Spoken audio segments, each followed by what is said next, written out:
Umid Qo'rg'ondan arzonroq narxda hovli qidirib yurgan bo'lsangiz, 6,5 sotix maydonni egallagan kompaktni yashashga hamma sharoiti bo'lgan hovlimiz juda ham arzon narxda, pashti yer hisobida sotuvga qo'yilmoqda. 1,250 million so'm yana savdosi bor. Kvartirangiz bo'ladigan bo'lsa, barter variantlar ham ko'rib chiqiladi. To'g'riga bo'ladigan bo'lsa, Farovon to'yxonasidan to'g'ri Umid stadioniga qarab katta yo'l o'tmoqda, bilasizlar. Xuddi shu yo'limizda 100 metr ichkarida hovlimizni ko'rishimiz mumkin bo'ladi. Deyarli 2 qavatdan tashkil topgan 5 ta 6 ta yashash xonalari hamda ko'rib turibsizlar o'zini zeleniy zonalari, yashil archalari va mana bu tarafda yana bir qancha daraxtlar ekib qo'yilgan.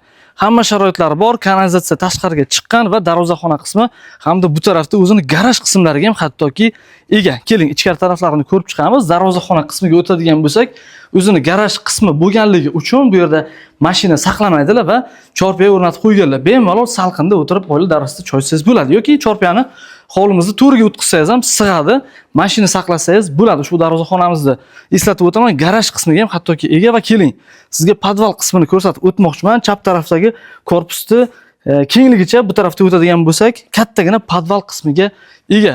Demak, bu tarafdagi korpusimizda o'zini oshxonasi, ovqatlanish uchun yana bitta katta xonasi va ikkinchi qavatida yana bitta katta xonasi bor.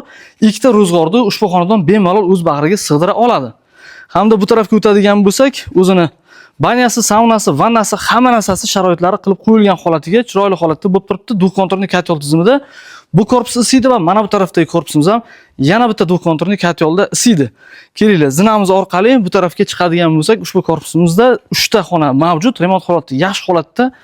Ozgina remont qilsangiz, o'zi yer hisobida sotuvga qo'yilmoqda, lekin hovlining o'zi yer hisobi emas, yashash uchun yaxshi sharoitga ega. Xo'p, mana bu tarafda ham demak garaj qismini ko'rsatib o'tasiz. O'sha garajimizga menimcha 2 ta mashina bemalol sig'sa kerak. Va bu tarafga o'tadigan bo'lsak, letniy kuxnya uchun joylar qilib qo'yilgan, marhamat. To'g'rida duh-konturli katyol tizimi va mana bu uchburchak holatida bemalol mangallarni mana shu yerda o'rnatib qo'ysangiz bo'ladi. Ozroq pul sarflagan holatda, burchatga bo'lgan.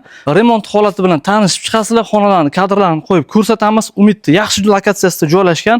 O'sha hammalaringiz biladigan o'qish bog'chasiga, mahalla binosiga va o'sha Farovon to'yxonadan Umid stadioniga ketadigan yangi yo'l tushyapti. O'sha yo'lga ham ushbu xonadonimiz yaqin hisoblanadi.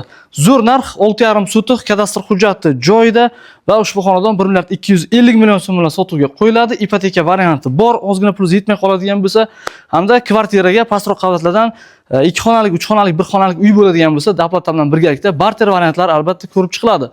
Savdosi bo'ladi, pastdagi raqamlarga qo'ng'iroq qilinglar. Navoiy uy baraka va hovli baraka kanaliga obuna bo'lib qo'yinglar. Navoiy shahar atrofidagi yaxshi savdolashilgan arzon narxdagi hovlilarni qo'yib boramiz.